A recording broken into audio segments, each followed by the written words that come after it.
Pronto. Então, muito boa noite, né? Hoje, dia 1º de setembro de 2025, estamos aqui na sessão de comunicações do evento. E, assim, as orientações, né, são que a gente, 2 orientações apenas.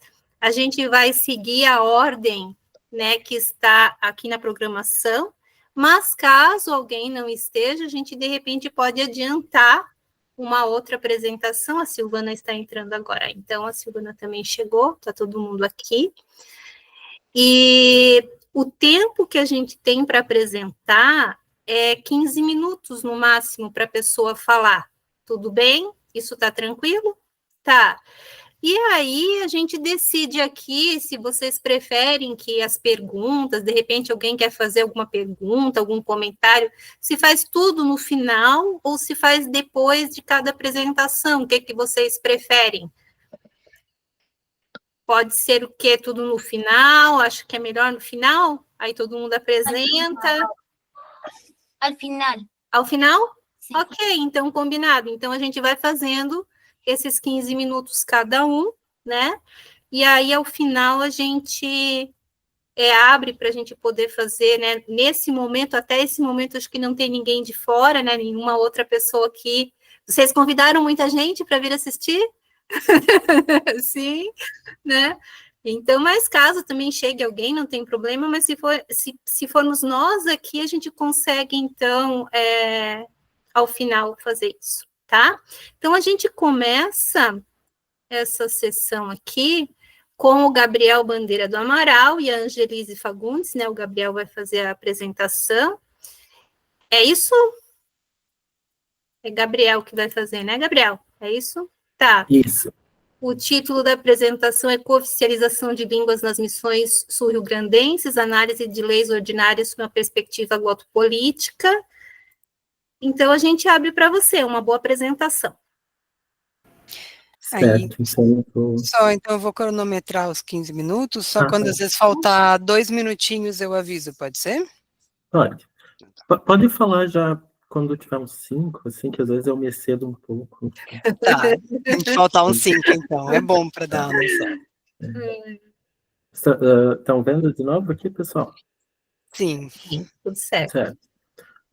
Então, como a Karina já falou, né, eu sou o Gabriel Bandeira do Amaral e o meu trabalho, então, é intitulado Cooficialização de Línguas nas Missões Sul-Rio-Grandenses, Análise de Leis Ordinárias sob uma Perspectiva Glotopolítica. Sou aluno da Universidade Federal da Fronteira Sul, do curso, estou aqui no 4º semestre do curso de Letras, Português e Espanhol.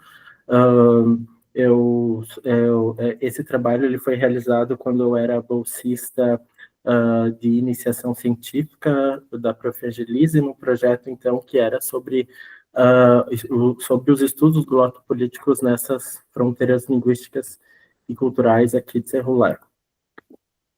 Bem, o que eu entendo sobre uma perspectiva glotopolítica a partir dessa questão das cooficializações? Nesse subprojeto de pesquisa, então, em que eu fui bolsista, hoje em dia continuo atuando voluntariamente, né, mas eu digo bolsista remunerado,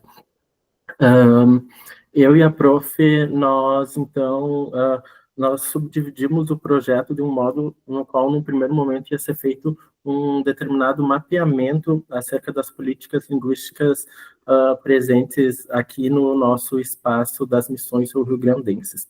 Quando se fala em missões, especialmente em 7 povos das missões, porque nós temos missões jesuíticas em toda a América do Sul que chegam a 30 povos, mesmo sendo esses 7 povos, esse é um conceito ainda um tanto quanto amplo que abarca muitas localidades e não necessariamente obedece a fronteiras políticas, né? Então, para a nossa delimitação da pesquisa, eu e a prof, então, nós realizamos um levantamento dessas políticas dentro dos 25 municípios estão presentes no Conselho Regional de Desenvolvimento Missões do Rio Grande do Sul, que é uma subdivisão administrativa que o Estado faz para tratar de determinados assuntos que envolvem políticas públicas de desenvolvimento no Estado do Rio Grande do Sul, claro, né? Então, nós já tínhamos previamente a consideração de que esse espaço é um espaço onde estão presentes muitas línguas de herança e um espaço inicialmente marcado pelo contato linguístico do idioma guarani dos povos originários e da língua espanhola dos padres jesuítas, né? Nós gostaríamos de entender de que forma isso iria se refletir nas legislações linguísticas, ademais também das línguas de herança que foram trazidas por imigrantes europeus no final, ali em meados do século XIX e século XX. Então, perdão, não ia passar ainda. Então, nós fazemos essa reflexão a partir de uma perspectiva glotopolítica. A glotopolítica, ela é uma perspectiva que nasceu dentro dos estudos linguísticos, mais especificamente ali nos estudos sociolinguísticos, a partir de um manifesto elencado por dois pesquisadores franceses, o Louis Gaspin e Jean-Baptiste Massilici. Eles definiam, então, basicamente, que todo tipo de ação que movimenta a sociedade, que diz respeito à língua, é uma ação política, e que a língua ela sempre vai estar revestida por esse caráter político, indo desde uma questão, como eu botei ali, das esferas microfamiliares, dos atos minúsculos, até as esferas macrosociais, que seriam os fatos normativos, como é o caso do que nós vamos observar aqui hoje, né? Porque estamos falando de legislações, né? Então, trazendo aqui mais uma citação, né? A gestão de uma língua, ela exige comissões, instâncias, ações e meios financeiros e editoriais que são da ordem do político. E todo tipo de mudança no status de uma língua são fatos glotopolíticos, né? Então, qual que é o nosso objeto de estudo, né? O nosso corpus? São as legislações ordinárias. Quando eu falo em legislações ordinárias, eu estou falando daquelas legislações que, tendo uma maioria simples dentro da Câmara Municipal de Vereadores, elas são aprovadas, né? Nesse caso, as cooficializações. No nosso levantamento, nós constatamos, através de repositórios digitais, 18 legislações, mais uma que a gente já tinha constatado num projeto anterior, através de outra colaboradora, né? Mas de cooficializações, dentro desse próprio cunho, nós constatamos, então, aqui 5 cooficializações nessa região do Correio de Missões. Então, 2 no município de Guarani das Missões, sendo que uma é uma cooficialização da língua polonesa e a outra do idioma italiano, então, respectivamente, em 2022 e 2023, como vocês podem observar. Uma em Santo Ângelo, que essa foi bem mais recente, até porque eu fiz esse levantamento no segundo semestre do ano passado, né? Há um ano, praticamente. E daí, eu já tinha encerrado quando veio essa nova legislação, né, do município de Santo Ângelo, até adicionei aqui, que cooficializa, então, a língua alemã, a língua italiana e a língua polonesa no município. Então, tem a cooficialização da língua polonesa no município de 7 de setembro e a cooficialização das línguas alemã e polonesa no município de Ubiretama.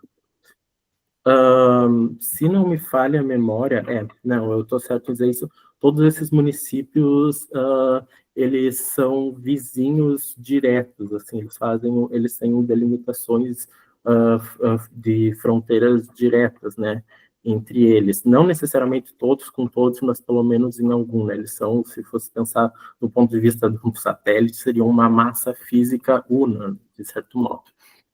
Então, quais que foram as fontes para fazer esse levantamento, né?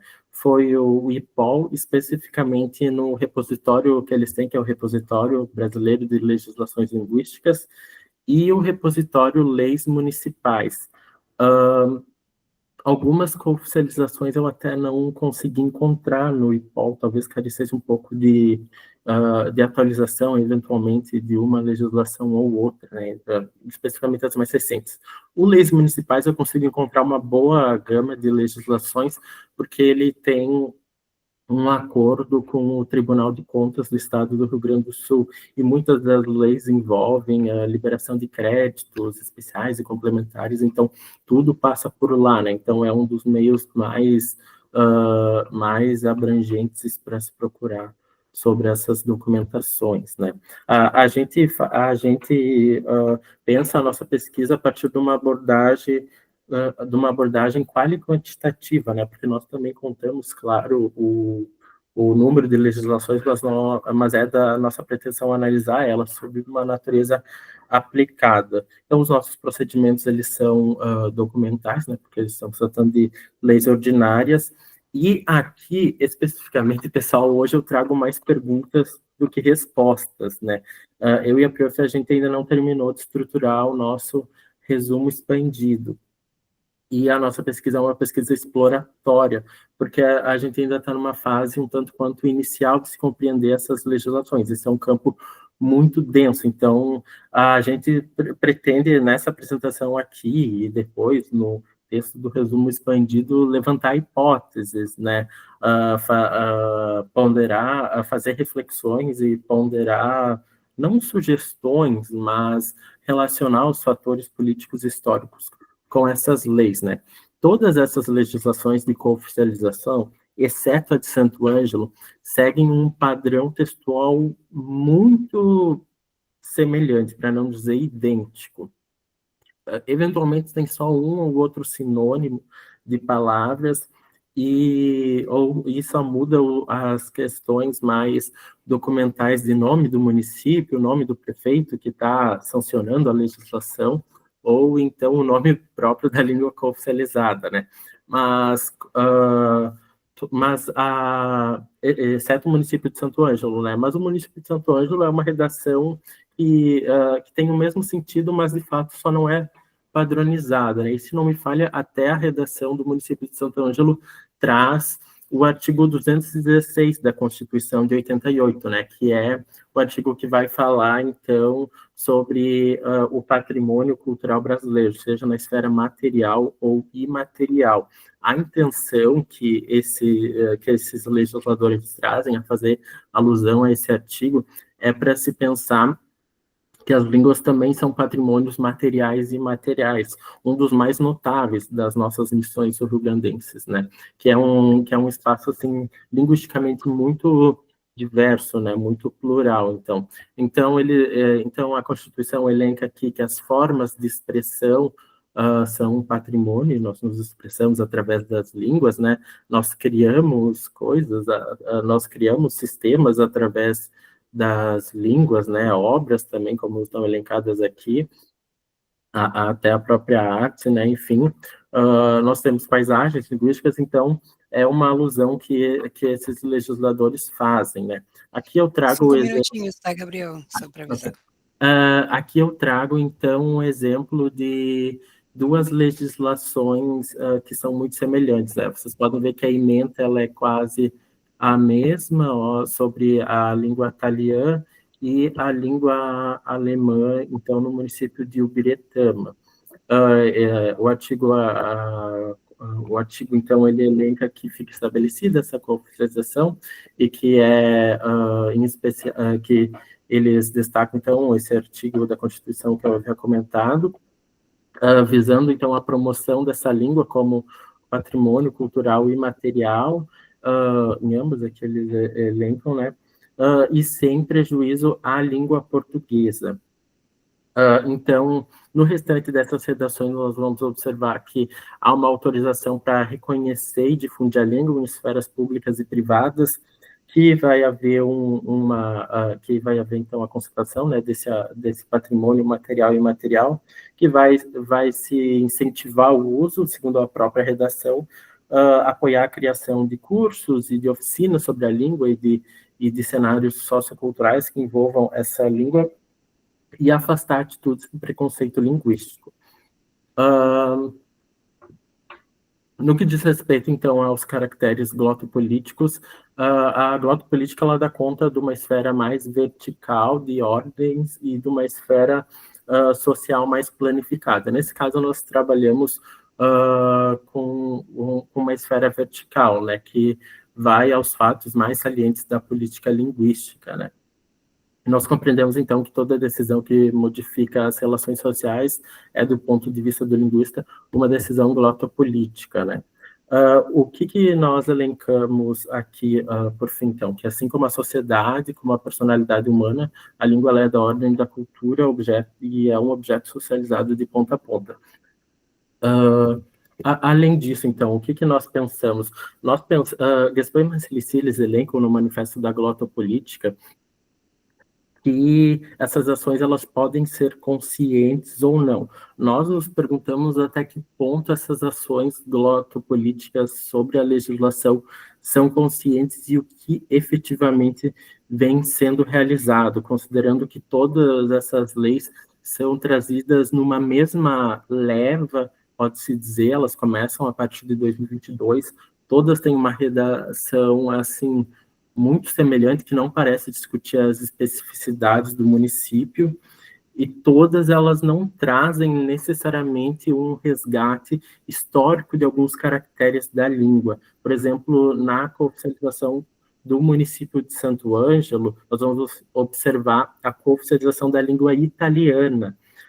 Tem um pesquisador italiano, o Alessandro Mossellin, que ele fez uma palestra recentemente aqui na universidade, que ele elenca que boa parte dos imigrantes italianos que vieram para cá, vieram às vezes antes mesmo da Itália se formar enquanto nação, e que não falavam a língua italiana, porque a língua italiana ela é uma criação muito recente que priorizou a língua toscana em detrimento desses outros idiomas para se chamar de italiana, para se ter uma centralidade, né? E que boa parte desses imigrantes, na verdade, falava a língua vêneta, né?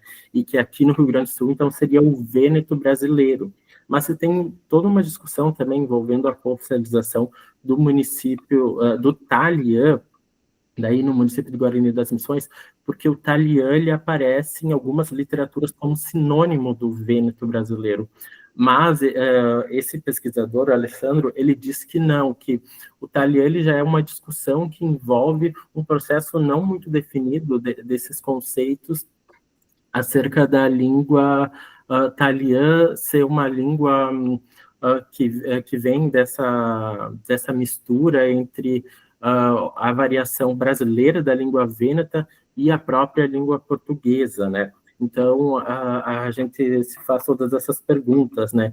E no sentido de elencar o que esses textos legislativos nos propõem, assim, até fazendo uma alusão a uma pesquisadora, Irande Antunes, ela argumenta que um texto ele tem que ter uma relevância informativa, ele tem que trazer algo de novo.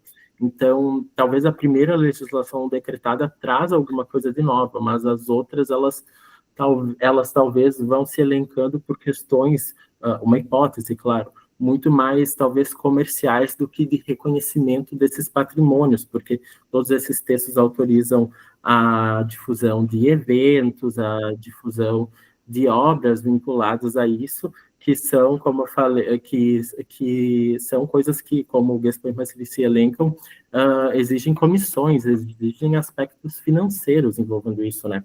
Então, são essas as perguntas que a gente traz.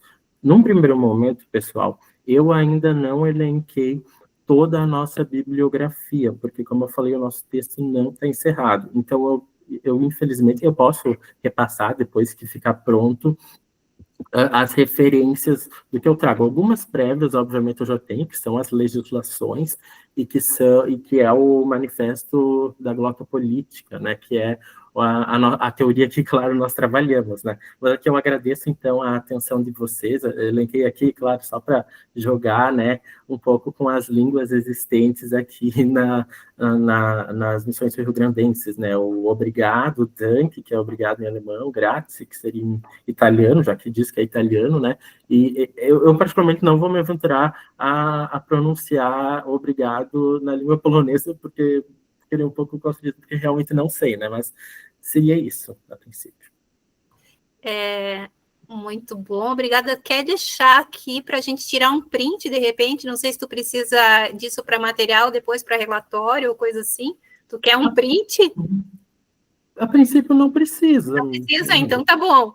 Porque Ok. às vezes tem gente que quer, e aí quando a gente faz no meio, fica aquela coisa, né? Então, Sim. Aham. Não, tá tudo bem, é café. tá bom. Parabéns, então, pela tua apresentação. E a gente chama agora a Silvana, né? Silvana Aparecida Correia e a Jorgelina. Práticas lotopolíticas para a integração de estudantes migrantes em contexto de fronteira. Pode ser, Silvana? Sim, professora, só vou precisar de uma ajudinha aqui para colocar a tela. Certo? Compartilhar ali tela, né? Se os amigos puderem me ajudar. Ok. Aí, Tá aberto ali seus slides? hum?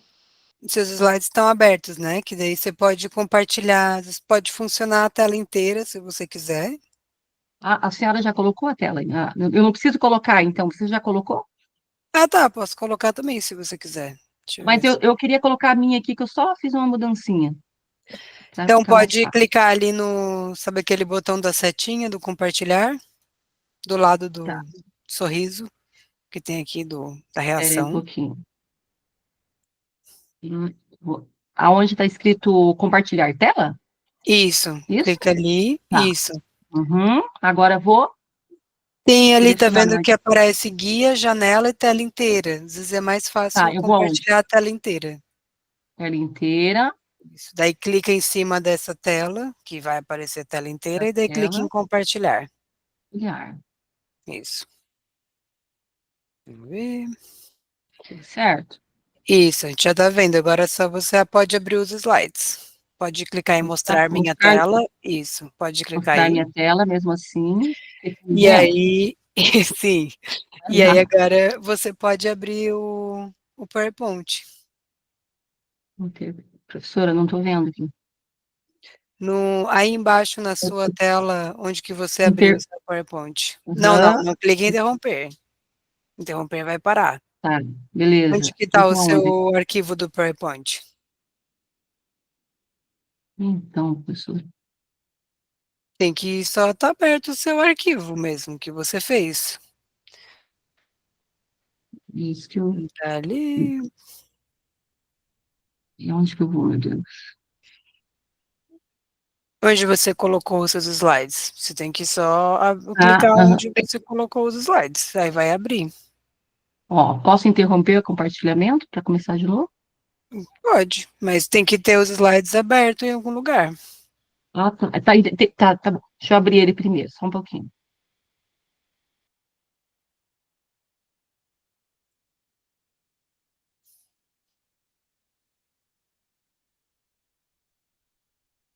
Beleza. Abri. Aqui.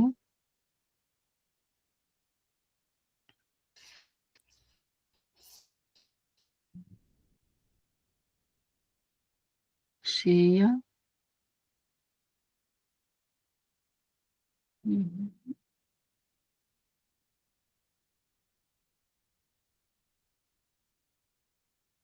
Não consegui. Mas agora só vai nos slides. A gente está vendo toda a sua tela. Daí você tem que clicar onde está seus slides. Uhum.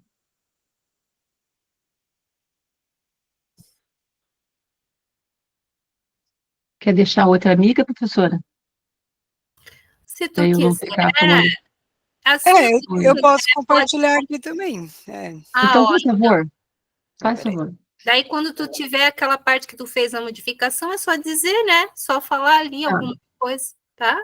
Então tá certo. Se a senhora puder compartilhar, eu agradeço, professora. Então, deixa eu ver daqui. Vê É se isso aí vocês mesmo. estão vendo. Tá em tela Eu tô cheia? com. Tá Sim, certinho. estamos vendo. Então tá. Beleza É para só todo mundo? avisar para eu passar. Ah, tá. A senhora que passa, né? Bom, Uhum. pessoal, vou trabalhar então práticas glotopolíticas para a integração de estudantes migrantes em contexto de fronteira. Agradeço ali já a ajuda do Gabriel, que ele já introduziu a parte ali de fundamentação da glotopolítica, fica bem mais fácil para mim, né? Que estou iniciando agora o mestrado. Pode passar, professora.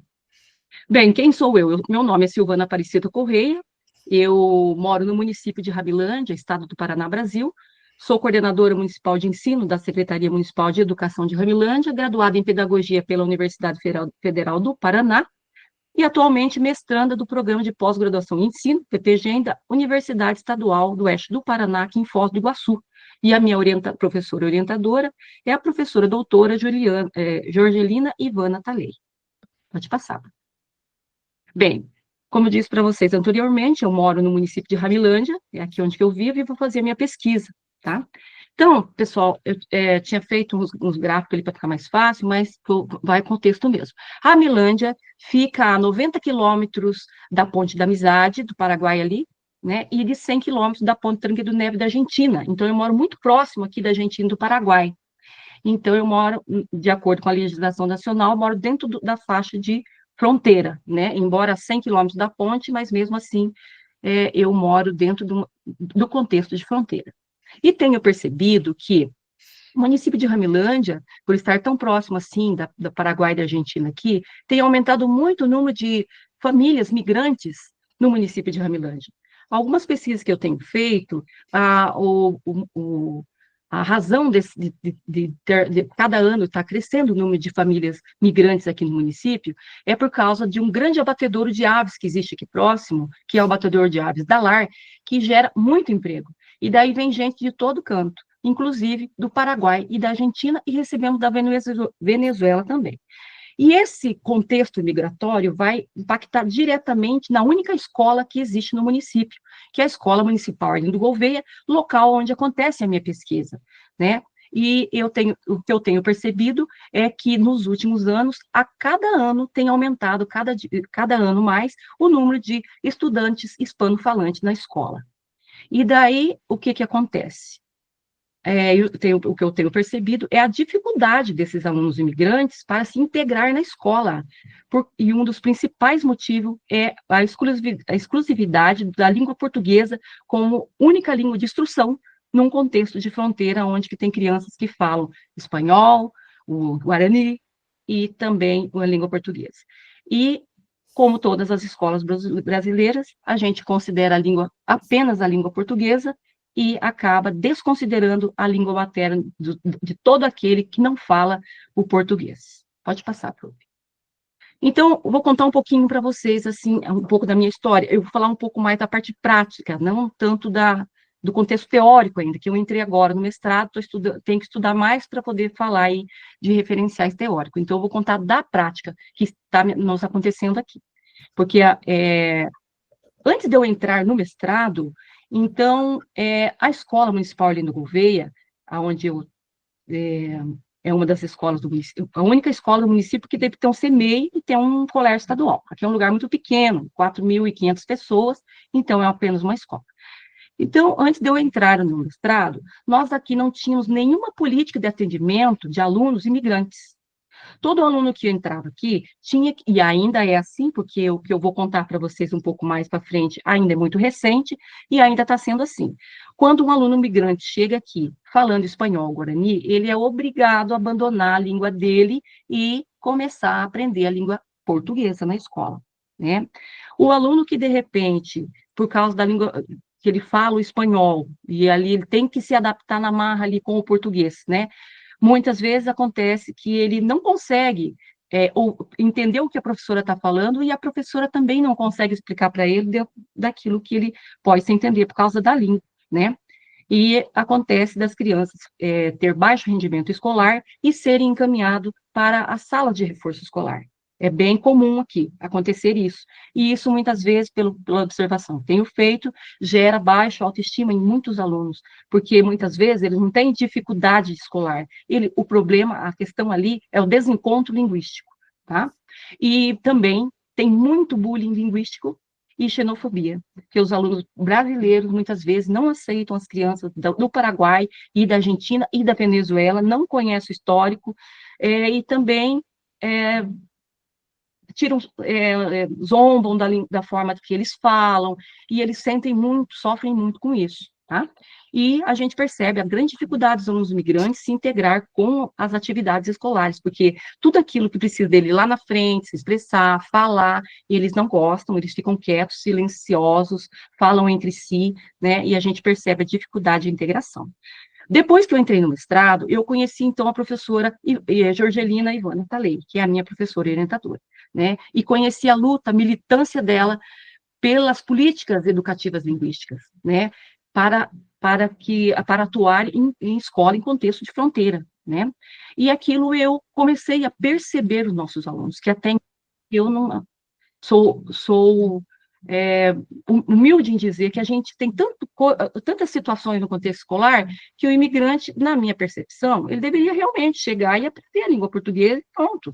Mas no mestrado eu entendi que não é assim. A língua é identidade, né? A gente não pode estar apagando com a borracha a língua de alguém, né? Ali é a expressão de uma pessoa, a identidade de uma pessoa.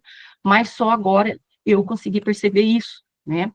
Então, com o mestrado, abriu uma nova visão e eu comecei a estudar mais a respeito disso, e por estar ali numa função de coordenação geral do ensino, então eu tenho ajudado aí esse município a criar algumas situações que a gente possa melhorar o atendimento do imigrante. Professora, por gentileza. Então, comecei a pesquisar, então, sobre política educativa linguística. O meu marco teórico é principalmente a política educativa e linguística, tenho estudado um pouco de glotopolítica, mas o principal é a política educativa e linguística. Meu referencial teórico é minha professora, a professora Jorgelina Ivana Talei, escreve muito sobre política linguística, ela é minha principal referência, mas leio outros também, né? Eu estou fazendo uma etnografia, analisando ali a situação da escola, e o meu objetivo nessa etnografia é analisar a implantação de uma política educativa linguística na escola Arlindo Gouveia para a integração dos alunos migrantes. Que política educativa é essa? Próxima lauda, professora.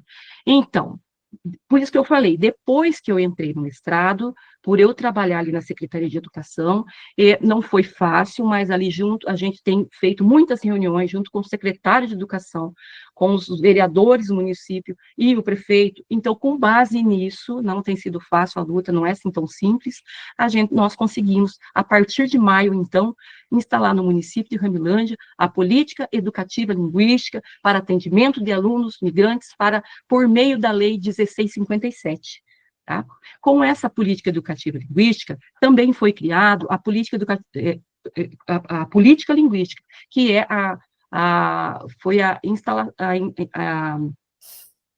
nós colocamos o espanhol na escola, né? Antes era inglês, todo mundo só pensa no inglês, tá ótimo o inglês, muito importante o inglês, mas é fundamental o espanhol, porque aqui na minha escola não tem ninguém que fala inglês, tem muita gente que fala espanhol.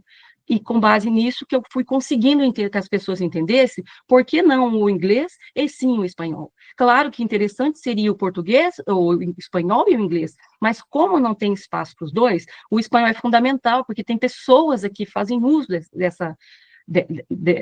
da língua e que nós precisamos entender para poder se relacionar com essas pessoas, né? Junto também conseguimos publicar o decreto municipal de regulamentação dessa lei, a 3945, que vai dizer tintim por tintim como essa política educativa vai funcionar no município, né? A questão do espanhol, a questão da formação de professor, a questão da translinguagem, e daí todos os artigos ali a gente fez com a ajuda da professora Jorgelina, né, para poder se fundamentar em legislação, para que nós pudéssemos se cercar de todas as formas para poder fazer esse atendimento aos alunos, torná-los visíveis, né? Porque se eles não estiverem ali nos documentos, ninguém nem lembra que o imigrante também, ele é um aluno que precisa de atendimentos dentro das suas especificidades, né, professora? Não é fácil alguém que fala outra língua e, de repente, a professora fala uma língua, o aluno fala outra, tem que se colocar no lugar dele, né? E também, por último agora, né, nós criamos os cargos de professor de língua espanhola, porque antes não tinha cargo de professor de espanhola e também nenhum professor formado na área. Está tendo as aulas de espanhol, mas eu já vou explicar um pouquinho ali na frente como é que a gente está fazendo, mas agora vai ter os professores formados em espanhol, e agora, nos próximos dias, hoje o prefeito deu uma notícia muito boa para mim, que vai fazer, para os próximos dias, o concurso para professor de língua espanhol, e a gente vai fazer a efetivação desses professores, então, né? E agora estou escrevendo ali o projeto de formação de professores para atuar em contexto de fronteira, porque aqui tem muita formação de professor, mas nenhuma formação de professor para escolas de fronteira, aonde a escola de fronteira é diferente, ela tem suas especificidades que tem que ser respeitada, porque não é igual a outras escolas de outro lugar do país. Pode passar, professora. 4 minutinhos, né? Isso, então, né, já foi muito bem explicado pelo Gabriel, né, que Lagares fala ali, né, que toda ação sobre a linguagem tem efeitos glotopolíticos. Então, toda essa legislação que o município de Ramilândia resolveu fazer para, né, decidiu por atender o aluno migrante, é uma ação glotopolítica do município de Ramilândia. Pode passar, professora. Da mesma forma, como eu estava falando para a senhora, o espanhol na escola, nós chamamos um projeto chamado Língua Sem Fronteira, que tem o objetivo de integração entre os alunos brasileiros e os alunos que sejam imigrantes, através de um ensino lúdico. Por que o ensino lúdico? Porque quando começamos o espanhol na escola, as crianças, professora, não aceitavam. Eles queriam inglês.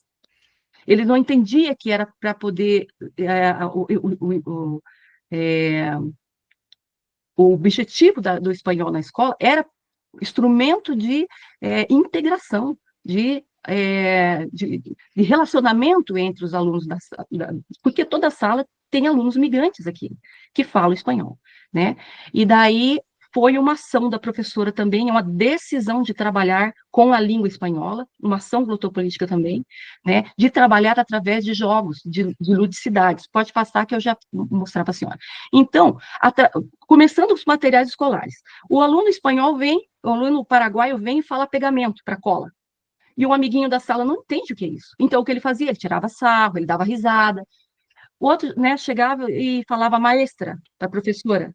E o outro dava risada, porque maestra, o que é isso? É professora. Então, começava aquela zombaria ali um com o outro, brigas, porque o aluno que é estrangeiro, né, o migrante, ele ficava magoado, sentido, porque os outros alunos migrantes ficavam zombando da forma como eles chamavam o nome dos materiais escolares, número, dia da semana, e assim por diante. Então, essas professoras de espanhol tiveram essa decisão de trabalhar sobre a língua, essa ação glotopolítica de trabalhar dessa forma que eu estou mostrando ali, que eu trouxe pouca coisa por causa do horário, mas daí eles começaram a gostar demais da língua espanhola. E daí, o que acontece? Hoje em dia, um aluno brasileiro tanto faz, ô amiguinho, me empresta aí a Tijera, né? Ou amiguinho, me empresta aí o pegamento.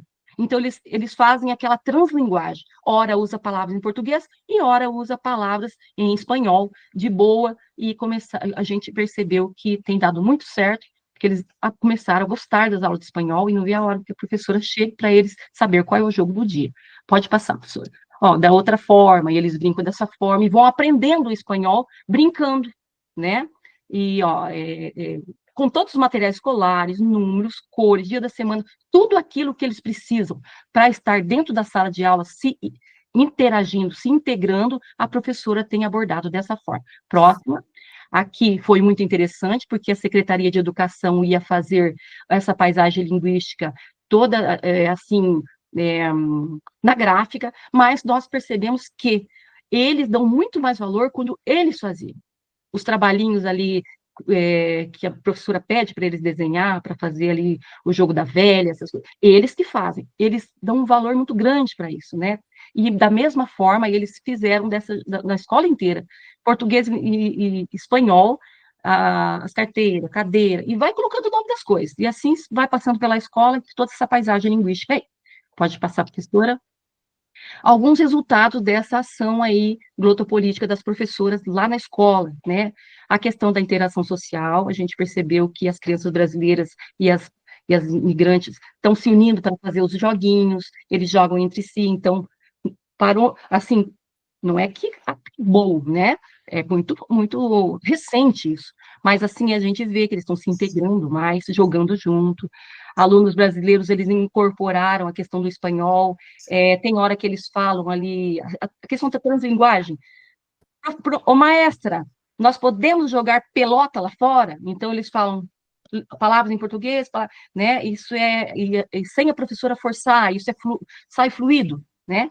A autoestima das crianças migrantes, porque na aula de espanhol, a professora convida eles para que eles ajudem na questão da pronúncia, os outros amigos brasileiros, então agora eles começaram a se sentir parte da escola, né, do processo educativo, e a questão da redução do bullying, que é um dos principais pontos que eu destaco aqui, que antes estava bem difícil da gente contornar a situação, e agora a gente tem notado que tem diminuído muito a questão do bullying linguístico. Pode passar, professora. Então, gente, é isso aí que eu tenho para apresentar para vocês. Está aí meu contato, professora Jorgelina. Muito obrigada a todos. Obrigada.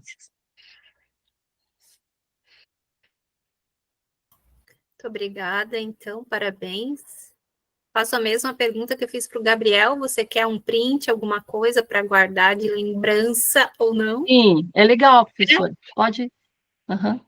Eu agradeço. Tu queres abrir a tua Deixa eu ver se eu câmera? consigo. É só um slide. Tá. A tua câmera para tu aparecer aqui? Deixa eu ver. Ficou aqui, né? Aparecendo a tela cheia, né? Obrigácias, ficou legal. Então, você quer abrir a câmera, Silvana? Pois é, professora. Que daí Eu sei fazer a lei, mas o negócio aqui de internet, de explicação aqui, meu Deus do céu. Não tem um símbolozinho que é uma câmera aí? Se você está no celular ou você está no computador, Pois né? Eu estou no computador, ó. Estou na câmera, mas eu não sei para desativar. Ali embaixo você tem um símbolo de câmera, daí você pode clicar que vai abrir. Do lado onde você clicou para apresentar. Pois é, ela tá... Deu certo? Não. Pois é, ela tá aqui, eu acho que tá com problema na minha câmera, porque eu tô clicando desde a apresentação do Gabriel e não tenho conseguido abrir. Mas tá bom, professora. Assim, então deixa assim, a gente faz igual. Vamos. Tá legal. Obrigada por tudo, pessoal.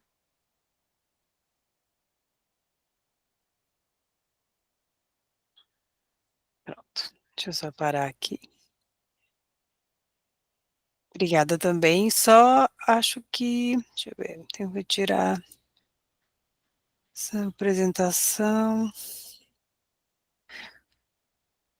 Você pode clicar ali em cima, bem na direita, Silvana, parar a apresentação? Tá vendo do topo? Isso. Obrigada. Karina, está desligado o microfone.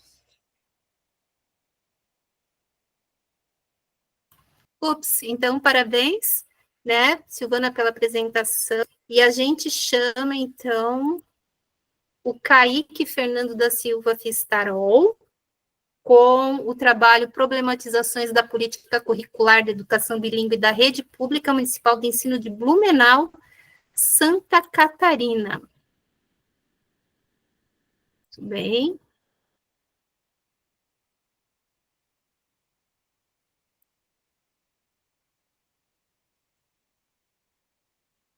Ok, Kaique.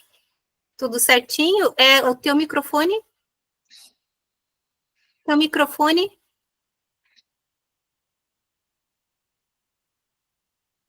Eu não estou escutando, a gente não está... Agora sim, abriu. E agora está em tela cheia também? Tá certinho, tela cheia, está falando, está te vendo, está te ouvindo, está tudo certinho. Então, tá bom, muito obrigado. Uma boa noite a todos, espero que estejam bem. Eu sou o doutorando Kaique Fernando da Silva Fistarol. Esse trabalho também é da doutoranda Andresa Cipriani e da nossa orientadora, a professora doutora Márcia Regina Selpa Heinzle. Nós somos da Universidade Regional de Blumenau, pelo Programa de Pós-Graduação em Educação, participantes do GEPS, que é o Grupo de Estudos e Pesquisas em Educação Superior e Básica, e eu sou bolsista CNPq. Nosso trabalho é intitulado Problematizações da Política Curricular de Educação Bilíngue da Rede Pública Municipal de Ensino de Blumenau. Esse trabalho ele vem a partir das discussões a respeito de internacionalização da educação básica e da educação bilíngue, ao qual, em especial, além de nós pesquisarmos eu tenho interesse principalmente na questão do nosso contexto de Blumenau, haja vista que eu sou professor de língua inglesa no município como efetivo, e eu estive durante alguns anos na coordenação de língua inglesa e da educação bilíngue pela Secretaria Municipal de Educação. Esse trabalho, então, ele vem justamente fazer algumas problematizações. A educação bilíngue, ela surgiu no ano de 2018, em 2 escolas piloto, com os pares linguísticos de língua portuguesa e língua alemã, na Vila Itopava, na Erich Klabund, e na escola Fernando Osterman, com a língua portuguesa e com a língua inglesa enquanto par linguístico. Em 2020, houve uma primeira ampliação, e na Escola Básica Municipal, professor Oscar Berral, ela surgiu como par linguístico de língua portuguesa e língua brasileira de sinais, mas numa perspectiva para os ouvintes.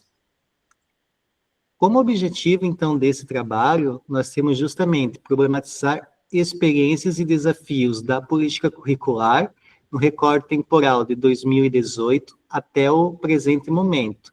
Vocês podem perceber que as fotos, elas foram cedidas e elas são dessas escolas as quais acontecem a modalidade de ensino. A gente chama de modalidade de ensino até porque nós utilizamos como aporte teórico as professoras Antonieta Megali e Michele Elcadre, que utilizam desta forma para se definir a respeito o que é a educação bilíngue. Como contexto, então, Blumenau foi o segundo município do Vale Europeu, ou Vale do Itajaí, como alguns preferem chamar até hoje, a implementar a educação bilíngue, sendo que o primeiro município foi Pomerode, com língua portuguesa e língua alemã. A política curricular, ela está presente há 7 anos na rede pública municipal de ensino, e a modalidade de ensino está atualmente em 21 escolas, 15 no par linguístico de língua portuguesa e língua inglesa, 5 no par linguístico de língua portuguesa e língua alemã, e 1 em língua portuguesa e Libras. Nesse interim, vale a pena, né, destacar que a nossa metodologia ela é qualitativa, descritiva, e nós fazemos uma análise documental, a partir dos documentos institucionais da Secretaria Municipal de Educação e do Conselho Municipal de Educação de Blumenau, por meio da Prefeitura.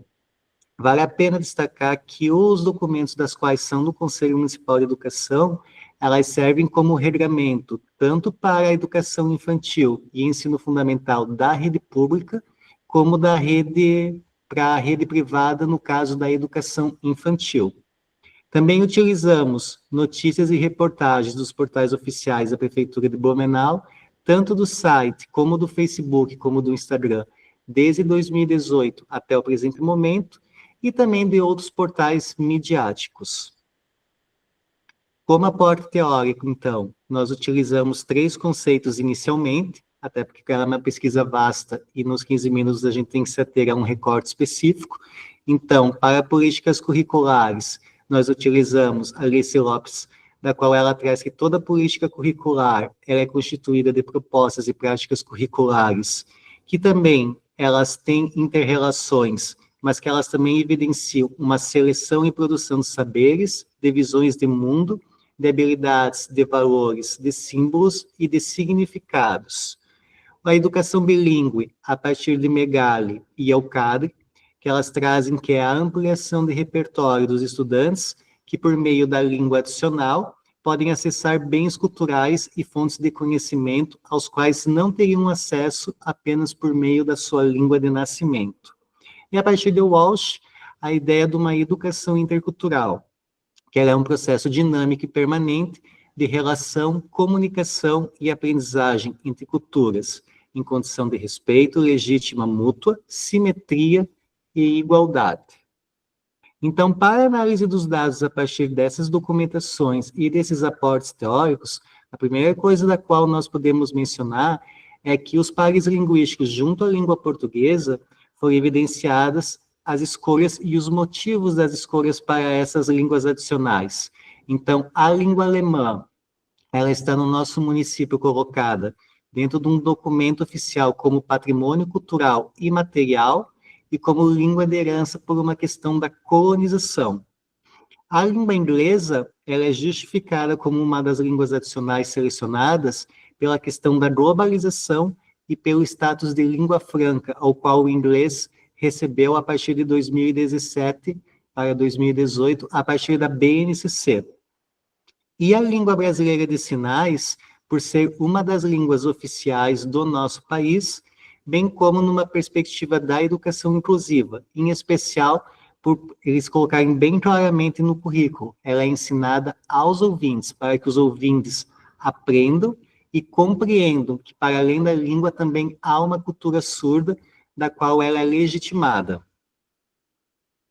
Ainda, a gente percebe que há uma organização dessa modalidade de ensino nessas escolas. Então, como que ela é distribuída? Ela é chamada de currículo integrado, quando ela é feita pelo professor de língua adicional e pelo professor pedagogo, ao qual planejam e interagem juntos em sala de aula numa turma. Então, a turma de primeiro ano, ela tem especificamente um professor pedagogo e um professor dessas 3 línguas, aos quais eles lecionam, planejam e avaliam conjuntamente. Há ainda o currículo integrado por itinerância, que é um caso específico do parlinguístico de língua portuguesa e de Libras, ao qual um professor instrutor e um professor intérprete, ele atua com 2 ou 3 turmas, junto com o professor pedagogo, em tempos diversificados, não o tempo inteiro como ocorre no currículo integrado. E ainda, as 2 escolas que são as pilotos, que são a Heitor Abund, inicialmente citada, e a Fernando Osterman, ainda tem um currículo adicional. Além de ter o professor pedagogo e um professor da língua adicional, que atuam juntos num turno, esses estudantes eles ainda têm no contraturno uma carga adicional, o qual é estudado a língua adicional, mas que eles também planejam juntos a partir da questão da arte, da tecnologia. Ainda a gente trouxe alguns dados quantitativos que foram cedidos pela própria Secretaria de Educação. Então, há um crescimento dessas escolas, dessas turmas, por consequência de estudantes e de professores que atuam na modalidade de ensino. Então, de 2019 para 2020, cresceram, então, de 2 escolas para 21, de 2 turmas para 167 turmas atendidas, de 49 estudantes para 3.599 estudantes até então, 2 professores pedagogos para 119 professores, e de 2 professores de língua adicional para 121 professores. Ainda nós, a partir desses documentos, vimos como que se dá essa questão da formação continuada e assessoria. Então, há 3 instituições das quais elas estão diretamente, além de outras instituições envolvidas. Inicialmente, nós temos a própria FURB, que fez a formação inicial com as escolas piloto, com os profissionais que atuam nessas escolas. Há ainda as pesquisas da graduação a partir dos estágios, para a formação inicial de licenciandos e da formação continuada a partir dos programas de mestrado e doutorado, ao qual eles pesquisam sobre educação bilíngue e dão devolutivas aos professores das escolas, bem como à própria secretaria. Foram ofertados 3 seminários de internacionalização da educação básica com foco na educação bilíngue, e agora retoma-se a parceria com uma mudança de gestão diretamente da formação continuada dos professores regentes e das línguas adicionais em hora atividade extracurricular. A UFSC, junto com a Secretaria de Educação, oferta o curso de Libras, tanto para a comunidade quanto aos professores, para que eles possam interagir e ter uma comunidade de fala. E o IFSC do Campus Gaspar fez a formação em hora extracurricular, hora atividade extracurricular dos professores, durante a gestão de 2019 a 2024. Como considerações, o que a gente traz?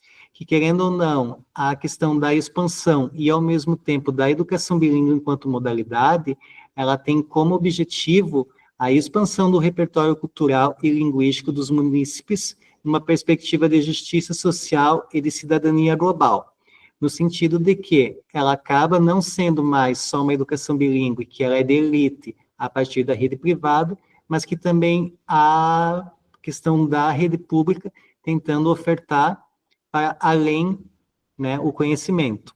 Mas há dois grandes desafios. Um deles é a formação dos professores, e querendo ou não, né, por que é feito esse modelo do professor de língua adicional junto com o professor pedagogo? Né? E agora, partindo desse sexto a nono ano, que é o desafio maior, porque a gente não tem professor que tenha o conhecimento da pedagogia e da língua para que seja ampliada as escolas, porque há um anseio de parte governamental que haja em todas as escolas, que são 47, mas nesse momento acabou-se por estabilizar nessas escolas e tentar achar possíveis soluções para que haja uma ampliação, mas que ela seja de forma eficaz. E que também há necessidade de uma política linguística municipal, que preconize a circulação dessas línguas adicionais nos diversos espaços sociais, eventos e informativos do município. A gente percebe que, enquanto política linguística, não há numa visão de cidade, de município próprio. A política curricular, ela funciona dentro da escola, mas ela não sai da escola. Então, há necessidade dessa conversa da Secretaria Municipal de Educação com outras secretarias para que se expanda e que não fique só dentro dos muros escolares. O que a gente percebe ainda, eu trouxe aqui uma foto, é que há mobilizações da sociedade civil. Vocês podem ver que ali são as placas de um comércio da qual ele se motivou por fazer parte do bairro, da qual teve a primeira escola piloto, que foi a Fernando Ossema, da qual, por vontade e iniciativa própria, ele já colocou de forma bilíngue as placas que estavam dentro do supermercado, porém as da escola ainda não estão. Então, o que a gente também percebe como consideração? Conclui-se que, para além da oficialização da língua alemã como patrimônio imaterial cultural do município, há necessidade de aliar essa política curricular, que está inserida no contexto educacional, para uma política linguística, que valorize essa multiculturalidade e ultrapasse os muros escolares para uma vivência real por meio das línguas.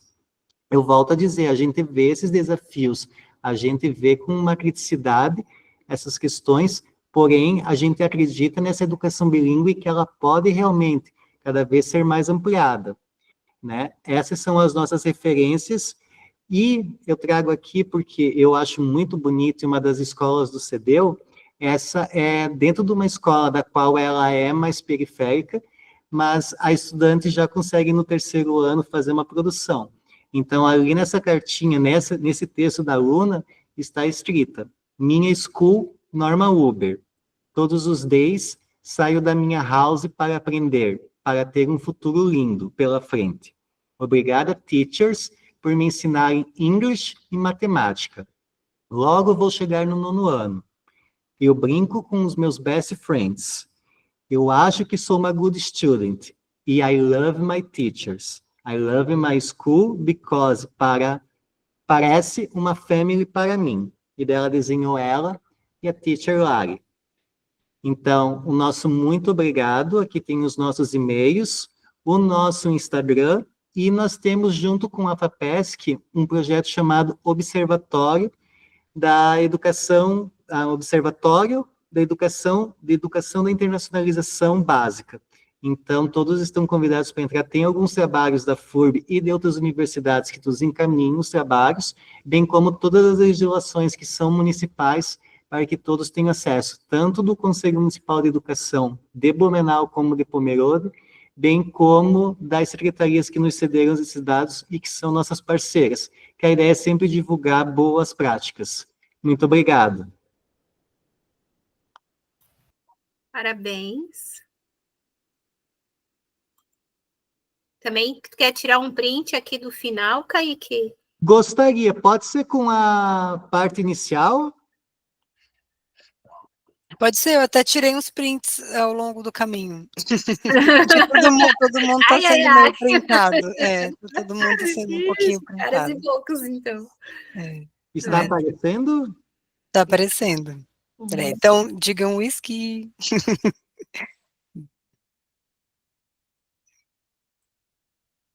Pronto, deixa eu só ver se ninguém dormiu.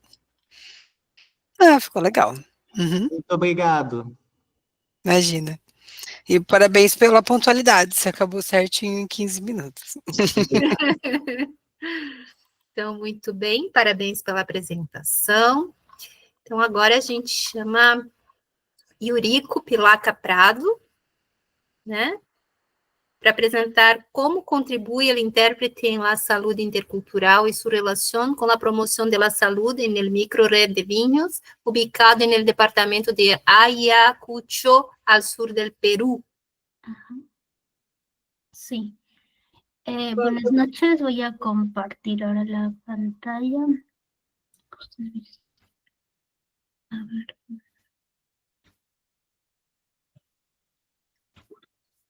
¿Dónde está?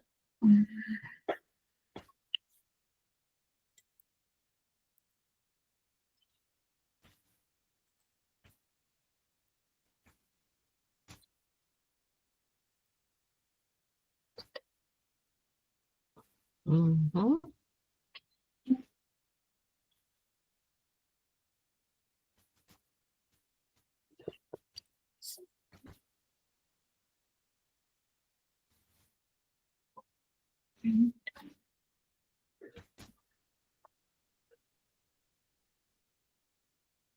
Ali, acho que no apresentar ali em cima, no topo à direita.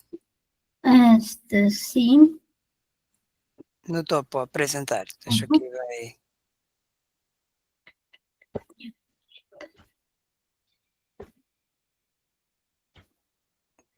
Ahora sí.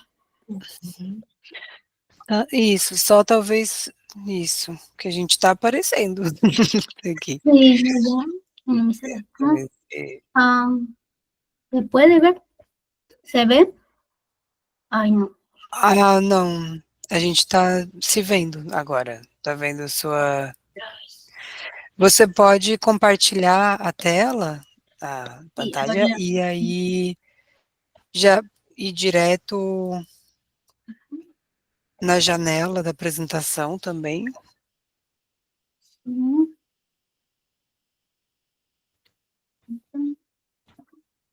Ya. Ahora sí, ¿verdad? Assim vai dar, sim. Tranquilo. Tá ótimo. Sim. Buenas noches. Yo soy Yuriko Pillaca Prado, actualmente estudiante de la Universidad UNILA, que es la Universidad Federal de Integración Latinoamericana. Estudio la carrera de antropología. Y bueno, soy peruana. Esta investigación lo hice en mi país, en mi región, con la finalidad de poder presentarlo para el trabajo de la TCC. Y bueno, el trabajo de la investigación titula ¿Cómo contribuye el intérprete en la salud intercultural y su relación con la promoción de la salud en la microred de Vinchos, ubicada en el departamento de Ayacucho, al sur del Perú? Bueno, la siguiente.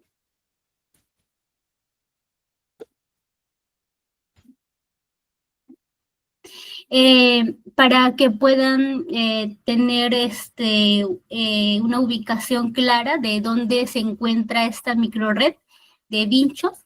Está ubicada en Perú, en el departamento de Ayacucho, que está al sur del Perú.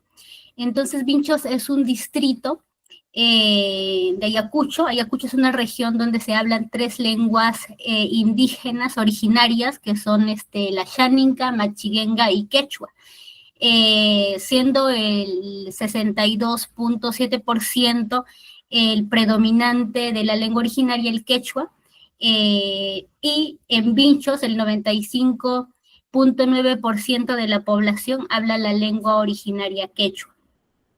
Entonces acá les he puesto un pequeño mapa para que ustedes puedan ubicarse y ver dónde se ubica este distrito. Como les mencioné, está al sur de Ayacucho. Entonces, vamos a contarles un poco de por qué se realiza esta investigación. Como les comentaba, yo soy de Ayacucho, entonces tengo también mucha cercanía con la población quechua, porque yo también soy quechua.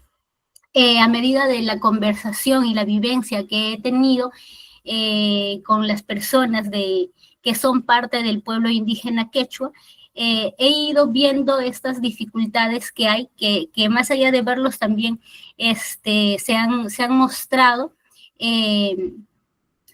cómo son estas barreras o estas brechas sociales que se presentan, donde la población tiene dificultades para poder acceder a los servicios que brinda el Estado, como pueden ser el servicio de educación, como lo han mencionado anteriormente los palestrantes, pero también lo que yo he querido mostrar es cómo hay una dificultad para poder acceder al tema de salud, desde los quechuahablantes hacia acceder a una salud adecuada, ¿no? Entonces, voy a dar lectura a lo que he puesto en la introducción. La existencia de barreras en torno a los servicios de salud se han evidenciado las desigualdades en la atención de la población, como las culturas, las cuales generan dificultades para el adecuado acceso a la información sobre la prevención de enfermedades, uso de los servicios sanitarios y la falta de adaptación cultural de los mensajes y acciones que se han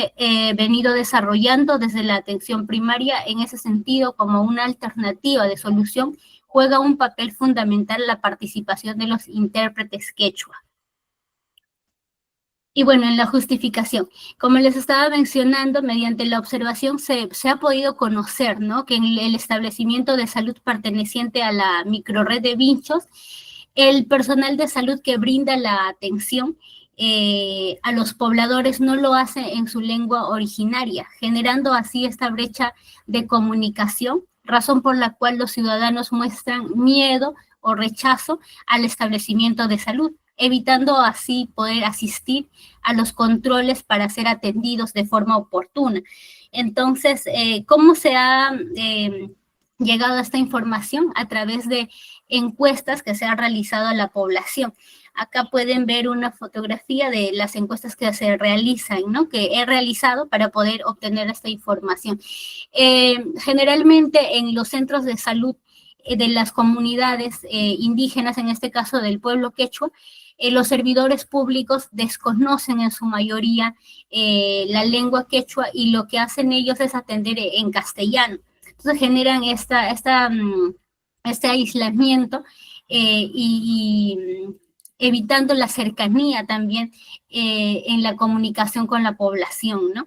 Es complicado para la gente poder ir al centro de salud con confianza porque temen a ser discriminados y además señalan ellos de que no van a ser atendidos adecuadamente, ya que el doctor o la enfermera no le va a entender lo que está diciendo. Y si le entiende, a veces lo hacen de manera despectiva, se comunican de manera despectiva y la población teme ser discriminado y en su mayoría evitan asistir al centro de salud. Entonces, el centro de salud promueve el tema del bienestar de la salud, informando quizás a la población cómo mejorar su salud, cómo se pueden cuidar para no enfermarse, pero lo hacen en la lengua español, en el castellano, pero no en la lengua quechua, ¿no? Entonces, esta comunicación va a generar esta barrera entre el servidor de salud y la población quechua hablante.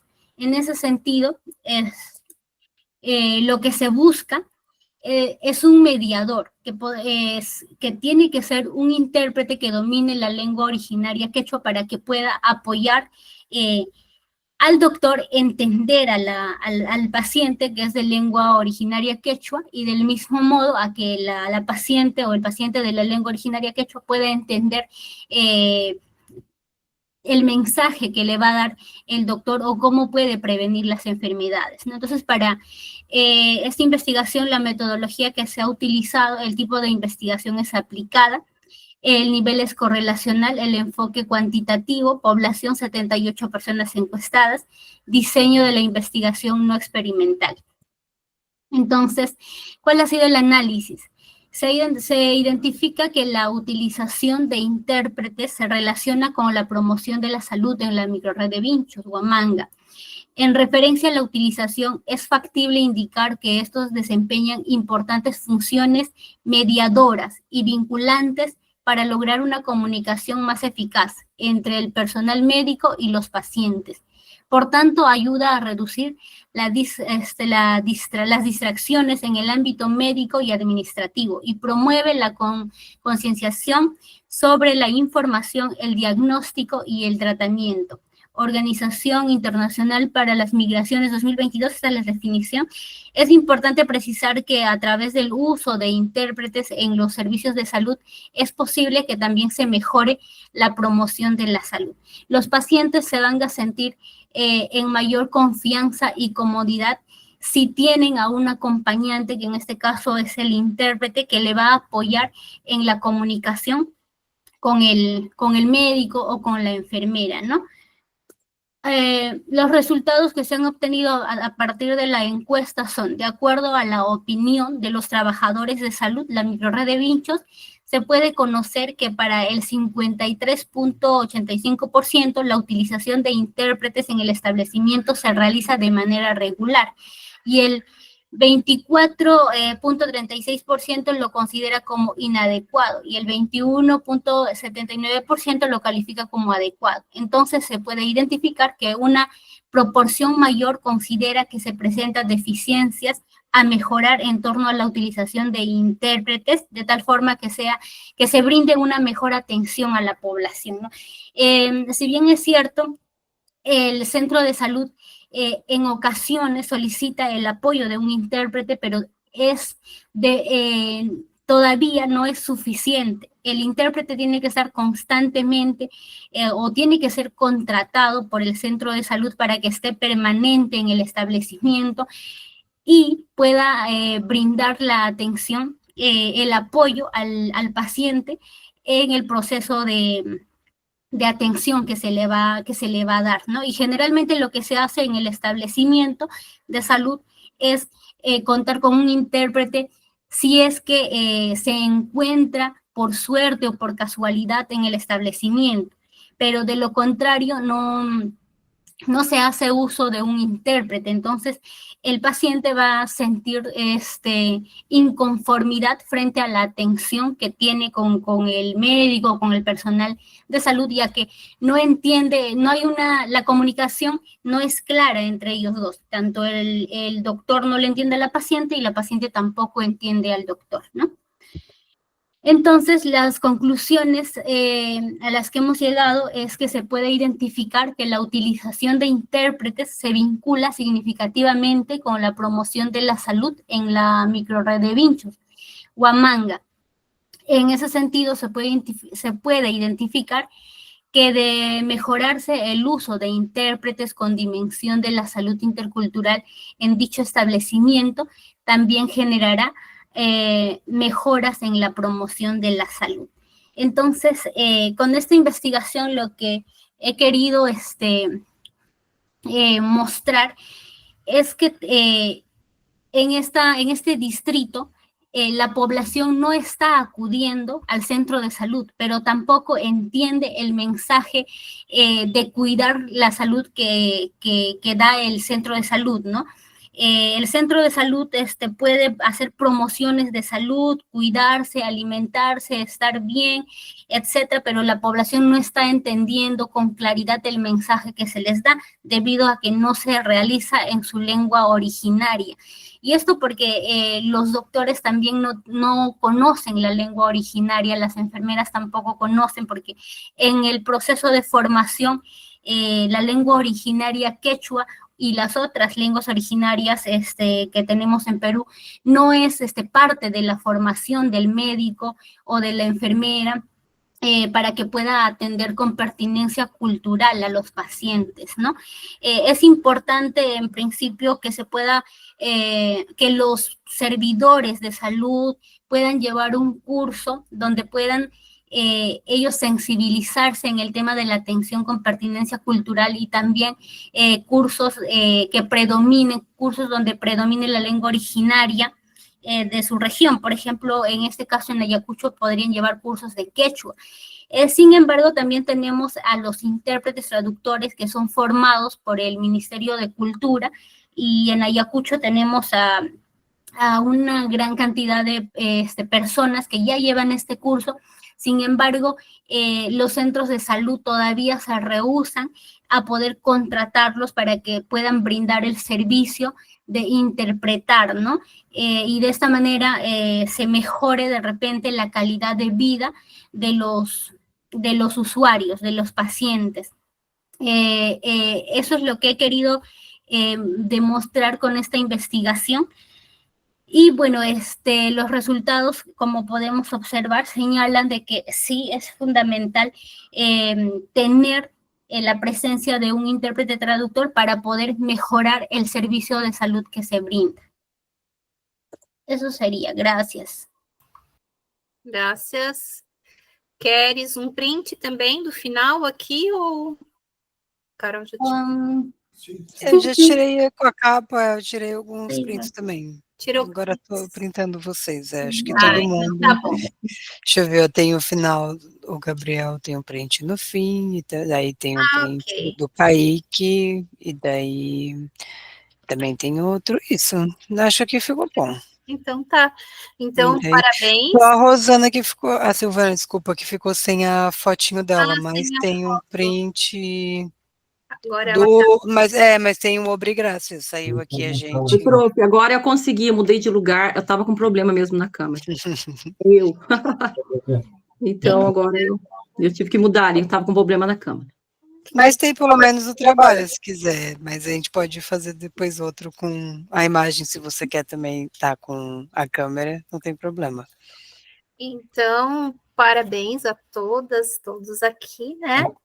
E a gente abre, se alguém tiver alguma pergunta, algum comentário, alguém gostaria? Alguém ficou com alguma dúvida?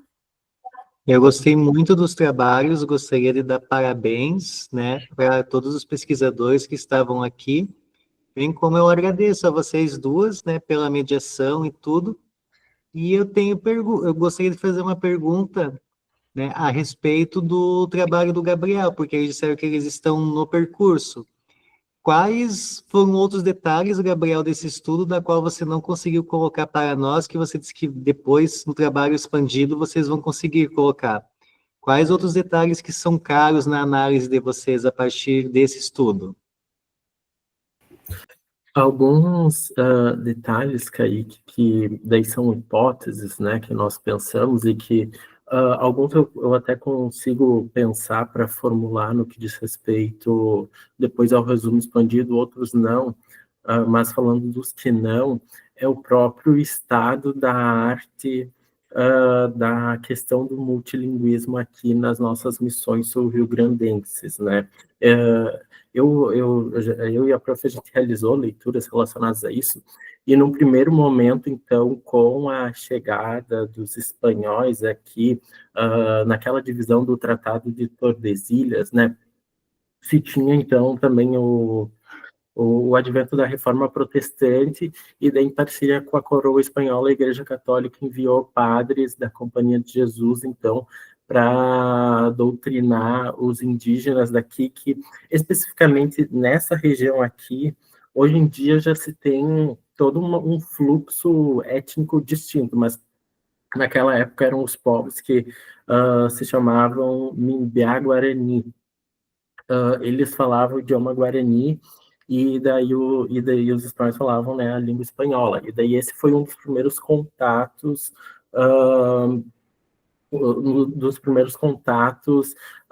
de línguas distintas aqui na região. E daí o que aconteceu?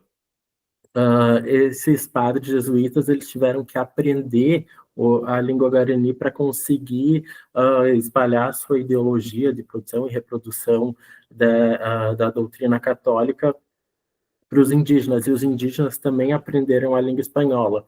Com a reconfiguração dos impérios portugueses e espanhol, principalmente com o Tratado de Madrid, a coroa portuguesa tinha uma cidade que era... existe até hoje essa cidade no Uruguai, se chama Colônia do Sacramento. Está em frente a Buenos Aires, de um lado do Rio da Prata é Buenos Aires, e do outro era a Colônia do Sacramento.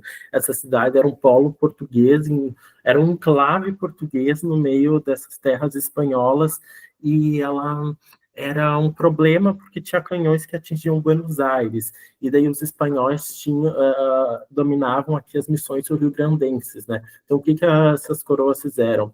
Eles pensaram um outro tratado para mudar os domínios territoriais, que passou a ser o domínio territorial do...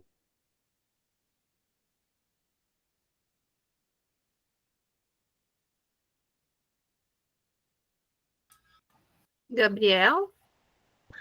Como domínio português, e daí a colônia do Sacramento como domínio espanhol, né? E a partir disso, essas missões políticas que tinham se configurado aqui, elas já não eram mais bem-vindas, porque eram padres espanhóis e a Igreja Católica já tinha outros interesses, e os indígenas, eles eram meros instrumentos, né, na mão dessa sociedade europeia, né? E daí, então, se teve o quê? Se teve a expulsão desses indígenas e desses padres daqui para o outro lado do rio Uruguai, que seria no território que atualmente corresponde à Argentina, né? Então, esse é o primeiro fato do plurilinguismo aqui no estado. Aí se tem o quê? O idioma guarani, ele continua presente na nossa... continuava presente na nossa cultura ainda no século XIX, 80 anos mais ou menos depois da guerra que levou a essa expulsão, né? Tem um explorador francês, o Nicolas Joyce, que ele fala que a língua efetiva que se falava aqui nas missões ainda era o Guarani. Daí, com as reformas pombalinas do Marquês de Pombal, portanto, né, a nível nacional, de se ocultar essa língua geral, que era, né, a língua crioula aí, da língua portuguesa e da língua tupi-guarani, né, se tem também aqui uma adaptação, então, para a língua portuguesa, em detrimento dessa língua guarani que se falava aqui. E daí, com o fim da escravidão e as campanhas de embranquecimento do país, muitos imigrantes europeus, né, foram trazidos para cá e foram formadas colônias, essencialmente aqui nas regiões alemãs, italianas e russas e polonesas também, né? E daí se tem o quê? Se tem falantes de idiomas que são ditos hegemônicos, né, em seus referidos países, aqui ameaçando a hegemonia da língua portuguesa, né? Exceto um pouco a língua italiana, do que eu havia comentado, que possivelmente não ser o italiano, mas sim o vêneto, né? Mas se tem a língua alemã, se tem a língua russa, se tem a língua polonesa, e daí, o que acontece? Acontece uma nova reforma pombalina com o Getúlio Vargas. O que o Getúlio faz, então? Dentro das ações do Estado Novo, ele promulga o decreto-lei, se não me engano, é 1045, 1015, enfim, que trata sobre a adaptação dos descendentes de estrangeiros aqui nesse país. Ele proíbe essas práticas de linguagem nessas línguas que são, então, línguas de herança, né, porque são herdadas, então, dessas terras anteriormente habitadas lá na Europa, enfim. E ele proíbe escolas, porque tinham muitas escolas comunitárias dessas comunidades, ele proíbe essas práticas de linguagem em espaços públicos, ele instaura, então, uma guarda, não uma guarda específica, mas no texto da lei é reforçado, então, que se evitaria grandes grupos dessas comunidades juntos, e em todo local que se tivesse como que eu posso dizer, que se tivesse uma forte presença desses imigrantes, então se instaurassem bibliotecas ou centros culturais que reforçassem a ideologia de uma nação una, né? E daí, então a gente tem esse estado da arte, né? E daí a gente tem essa proibição, e daí isso eu não consigo diretamente trazer, porque o que eu penso num resumo expandido, claro, né? Que é algo muito denso para se trazer numa coisa só. Eu e a prof, nós tentamos escrever sobre isso, mas eu estou no quarto semestre, foi o meu primeiro artigo que eu tinha pensado, a revista acabou não dando um parecer favorável, né, nesse sentido. Então, nesse momento, a gente foca mais no levantamento. Aí, o que a gente pode trazer como hipótese do possível? Porque, por exemplo, essas ações, elas são feitas, e como eu falei na citação, elas demandam instâncias que são de ordens financeiras, editoriais e tudo mais, e geralmente, por trás, eu não posso argumentar da língua italiana, tá? Mas eu posso argumentar da língua alemã e da língua polonesa, que tem instituições privadas por trás desses fomentos, entende? Nas confidencializações não aparecem isso, mas como eu falei, eu fiz o levantamento de outras legislações que falavam sobre a língua, né? E, por exemplo, no município de Guarani das Missões, um reforço para as classes de língua polonesa e para o centro cultural do município, né, que é majoritariamente marcado pela língua polonesa, a instituição que faz uma parceria com isso, e que, portanto, lucra e tem dinheiro com isso, é a comunidade polono-brasileira, se não me engano esse nome, que seria a Braspol, né? Da língua alemã, especificamente, aqui eu não trouxe essa legislação porque ela não é cunhada como cooficialização, mas há mais de 20 anos atrás, aqui em Cerro Largo, a língua alemã ela é a segunda língua do município e o ensino é obrigatório nas escolas municipais. E toda a qualificação, a oferta de bolsas para os professores serem educados em língua alemã lá na Alemanha é dada pelo Instituto Goethe. Então, todas essas ações que são hipóteses de uma propagação da língua, elas ocorrem aqui, né? E, perdão, agora eu me perdi, eu ia falar mais uma coisa. Outra coisa, lembrei, a última, prometo que eu vou parar de falar, gente. Quer dizer, depois eu queria também fazer alguns comentários, mas aí não é sobre o meu trabalho, né? Um último item que tem também, que para se pensar nessas questões hegemônicas e ideológicas de língua una e de variantes, é que a variante da língua alemã falada aqui em Cerro Largo e na legislação de Ubiretama da cooficialização também aparece, é a variante Rhinsk da língua alemã, que é uma variante da língua alemã da região do Rhinsk, lá na Alemanha. Mas o Instituto Goethe, ele educa os professores para o ensino não do dialeto que é falado aqui, mas para o ensino do alemão clássico, sabe? O alemão de Berlim, vamos dizer assim, né? Então, todas essas questões, elas acabam sendo latentes, né? Nisso, e ao mesmo tempo que você pode demonstrar que elas existem, você não tem não é que não tem uma prova, mas não tem, assim, um documento que vai falar o Instituto Goethe ou essas comunidades têm isenção do lucro, tem intenção de aproveitar esse patrimônio para lucrar, né, por exemplo. Então, isso, dessas coisas que não aparecem no meu levantamento exatamente, mas que fazem parte dos nossos estudos, né. Ok, acho que muito obrigada, Gabriel, muito motivado, né, tá aí no lugar certo, muito bom, né, mas alguém gostaria de fazer algum comentário, parabenizar, ou tem algum questionamento? No caso da Silvana, parabéns, né, pelo teu trabalho, parabéns pela tua iniciativa também, estando numa Secretaria de Educação. Deixa eu te perguntar uma coisa, porque a Secretaria, ela caminha junto com o Conselho Municipal ou com o Conselho Estadual, obviamente. O que nós temos muito claro no município de Blumenau é a questão que, não sei como é que fica a divisão de vocês, tu é do município, correto? Como que vocês fazem a questão da normatização dessas políticas linguísticas, políticas curriculares, pensando que o Conselho Municipal ele não responde só pela educação pública, mas ela responde também pela educação infantil privada.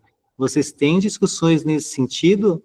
Porque, colocando que nem do meu contexto, uma preocupação muito grande, e querendo ou não, o Conselho Municipal ele não tem só membros governamentais, mas demais setores, a gente percebeu ao longo do tempo que há uma banalização em todos os contextos de educação bilíngue. Colocou 2 aulas de inglês, 2 aulas de alemão, eles dizem que estão ofertando educação bilíngue. E a gente sabe pela literatura e pela questão que agora nós temos um primeiro documento nacional que ainda não foi homologado, mas que traz algumas diretrizes, né, que, querendo ou não, é muito mais do que colocar uma segunda língua ou uma língua adicional com alguma carga horária. Como que vocês fazem com essa questão, pensando na rede pública e rede privada? Há já algum pronunciamento, algum documento, alguma coisa que vocês pensam nessas normatizações? Oi, Kaique. Oi, pessoal, tudo bem?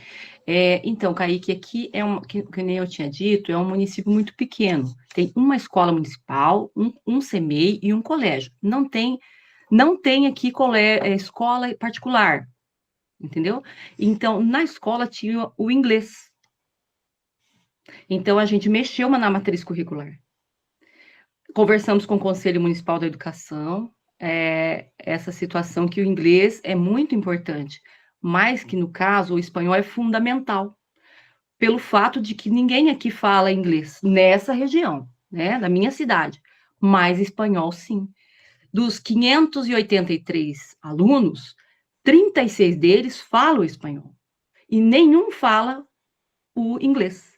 Então, a gente fez ali conversou com o secretário primeiro, o Conselho Municipal da Educação, passando tudo isso para eles, explicando essa situação, mostrando os números, os dados, né, mostrando a realidade como está, vereadores, prefeito, e baseado nisso, que o inglês é importante. Em nenhum momento a gente está dizendo que a língua do inglês não é importante. Claro que é. É uma língua universal e é uma língua. Toda língua seria importante que a gente pudesse aprender. No entanto, o espanhol se fez fundamental. Essa é a diferença. Por causa que tem gente que faz uso da língua. Se a gente aprende a falar o espanhol e consegue acolher melhor o imigrante, então é um instrumento né, a minha justificativa é como se fosse um instrumento de acolhimento, de integração, entende? Aí, por causa dessa justificativa, que eu justifico ali no meu projeto tudo, é que a gente tem conseguido ir mais longe nesse sentido. No caso, a nossa política linguística, por causa, o pessoal não abriu mão do inglês, então, na nossa política linguística, é português, inglês e espanhol. Mas tem uma cláusula, parágrafo único, dizendo que vai trabalhar na escola a prioridade, nesse sentido, né? Então, abriu o concurso para professor de de inglês e de espanhol, certo? Então, mas como a prioridade é o espanhol por causa dos hispanofalantes, então a nossa política linguística ficou dessa forma e todos assinaram e votaram a favor nesse sentido. E deixa eu lhe perguntar, ela começa na educação infantil já? Uhum. Sim, na educação infantil, quer ver, ó, olha para você ver os números. Lembrando que é uma cidade pequena, vocês, pelo que eu percebi, vocês moram em cidade grande, tem mais escolas, mas vamos colocar, não? No meu CMEI, no nosso CMEI tem 280 crianças. Em 2020, uma criança. 2023, depois da pandemia, de 1 foi para 5. Hoje, nós temos no CMEI 16 crianças que não entendem português e que eles devem ser valorizados na sua essência, certo? Então, começou de lá, tem professor de espanhol, até porque auxiliam ali os pais que chegam. Os pais chegam para matricular as crianças, é muito difícil para eles. Então, tem o professor de espanhol ali, ele pode estar fazendo aquele intercâmbio, aquela ajuda, né? Vai ensinando as outras crianças, e principalmente o bullying linguístico é terrível. Esses dias atrás, por exemplo, eu estava na sala dos professores, chegou uma menininha venezuelana toda machucada. Olha para você ver. Eu vou falar e com certeza vocês já presenciaram isso. Toda machucada. Por quê? De tanto que as crianças brasileiras ficavam pedindo para repetir. Fala de novo. Aí ela falava em espanhol. Fala de novo. E ela falava, imagine você, né? E daí ela ficou nervosa e bateu neles. E daí eles queriam ter a razão, né? A menina bateu neles. Mas quando a gente foi perceber o que era, de tanto pedir para repetir, a mesma coisa, mas eles não estavam pedindo para repetir porque não entendiam. É para ver ela falando em espanhol, porque, segundo eles, é uma língua engraçada. Então, a forma do que nós estamos trabalhando no espanhol através de jogos, nossa, tem repercutido de uma forma bem interessante, né? Eles vão jogando entre si e vão falando, vão aprendendo, e daí a gente percebeu que os mesmos alunos que zombavam das palavras em espanhol, nas palavras, por exemplo, dos materiais escolares, eles já não fazem mais isso, porque agora ele aprendeu, tanto faz, falar cola, pegamento, para ele, entendeu? É mais, ele aprendeu, tá compartilhando a língua, então para ele tá normal, tá tranquilo. Ele entendeu que a gente pode chamar o lápis de lápis, ou uma caneta de bolígrafo, de caneta, tudo isso, tanto faz. Tudo é nome, todas as palavras têm seu valor, e independente dali do contexto onde que a gente está. Então, algumas coisas a gente já tem visto de melhora em relação a isso. Vamos ver agora, vamos começar forte com a formação de professor em contexto de fronteira, porque o professor, ele apaga, cansa de ver crianças que escrevem, ele vem alfabetizado do Paraguai, chega aqui, ele é obrigado a deixar a língua espanhola e aprender de um dia para outro, é a sua identidade, é a sua vida, e de um dia para o outro, uma criança de 6, 7 anos tem que aprender uma outra língua, é encaminhada à sala de reforço, às vezes uma criança muito, né, desenvolvida na escola, e ela tem que ir para a sala do reforço escolar, porque ali dentro da sala de aula, ela não está conseguindo aprender na língua portuguesa, né? Então, a gente tem passado isso tudo para o conselho, feito reuniões, não é uma, não é duas, não é três, né? E a gente entende também, porque eu, antes de entrar no mestrado, eu também não tinha essa visão. Com a força dos professores, imagina uma reunião dessa, como nós tivemos hoje, o quanto é fundamental para mim, que estou aprendendo. Cada um de vocês falaram algo muito importante que eu tenho anotado aqui, que vai contribuir para que eu possa conversar com o meu pessoal também, né? E baseado nisso, cada aula do mestrado, cada reunião como essa, é fundamental para o município de Rio Grande, porque através da gente, a gente vem trazendo aos poucos, né, ali o conhecimento, que eu sempre falo para os professores, gradativo. Todo dia, cada curso que a gente faz, né, é um aprendizado a mais. Também não vai querer que o professor chegue hoje e amanhã ele já esteja com uma metodologia de ensino completamente diferente, porque ele fez um curso. Não, a gente entende também o professor que ele também não aprendeu, não teve formação para atuar em escola em contexto de fronteira. Então, é devagarinho. É assim. Muito obrigada, Silvana, muito obrigada mesmo. Acho que essa é a discussão, acho que esse é o objetivo do evento, né? Muito bom. Gabriel, tem alguma consideração? Sim, eu só queria, não uma pergunta mesmo, mas é só algumas considerações que vão de encontro ao que a Silvana comentou, tanto no trabalho quanto agora, né? A gente acaba indo um pouco pela mesma linha de pesquisa também, né? E você, Silvana, comenta, então, que aprendeu muito aqui, que essas coisas são importantes, mas a gente aprendeu também bastante com você, e eu e a prof. Angelise, né? Claro, a minha pesquisa é especificamente mais centrada em línguas de herança, né? Mas eu sou estudante de língua portuguesa e língua espanhola. A prof. Ange, minha orientadora, é a prof.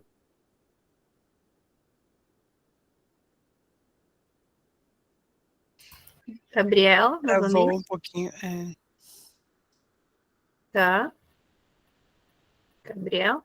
Opa, Oi, voltou agora? voltou. Eu vi que travou aqui, eu não sei.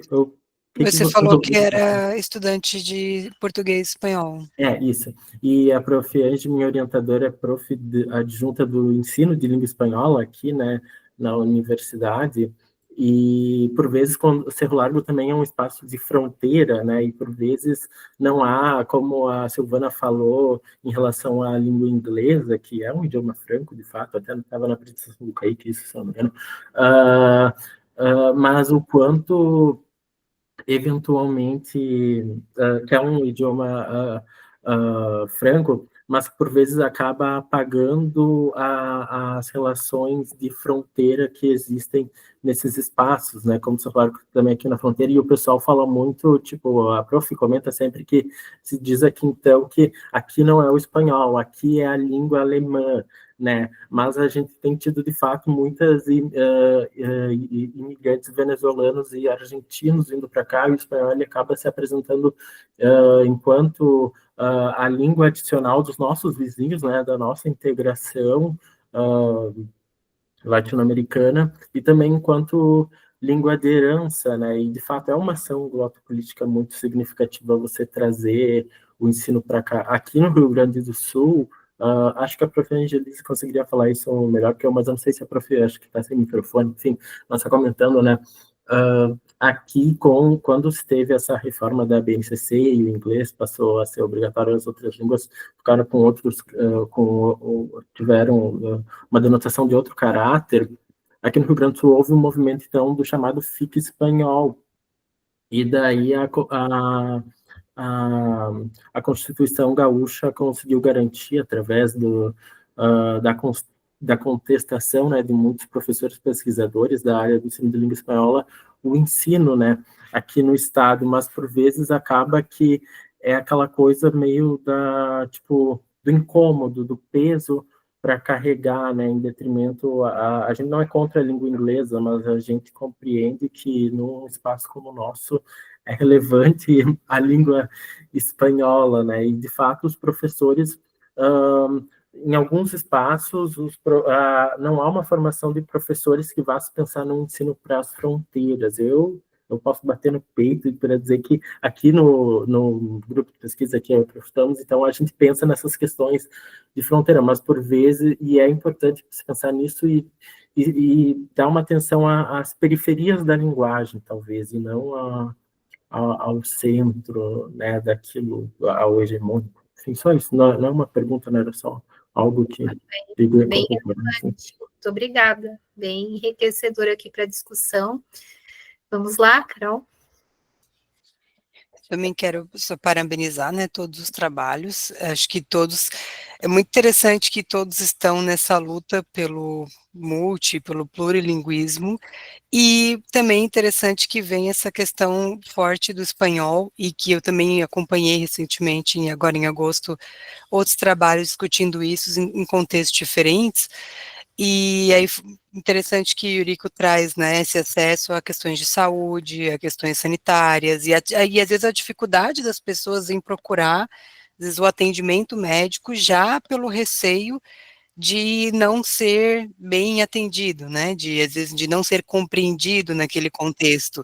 Então, a importância de a gente também perceber essas nuances, de que às vezes não é só os efeitos, como a gente vê ali na Silvana, que é o bullying, não é só o efeito imediato da língua naquele momento que é praticado línguas diferentes, aquele choque, não é só o efeito, às vezes, de ofensivo ali, às vezes entre crianças, mas o próprio receio de até buscar ajuda em uma situação de saúde, o medo disso, por ser incompreendido, né? Então, como a relação com a língua é uma coisa também complexa e fundamental, e até coloquei ali no chat, que talvez possa contribuir, porque nesse recorte até da Silvana, por exemplo, a gente está vendo bastante um certo contexto de pensar o português como língua de acolhimento. Acho que é um conceito que caberia bem, porque é um conceito que vai na perspectiva da translinguagem, né, do fomento ao multilinguismo, do respeito às culturas, não sobrepor ou assimilar esse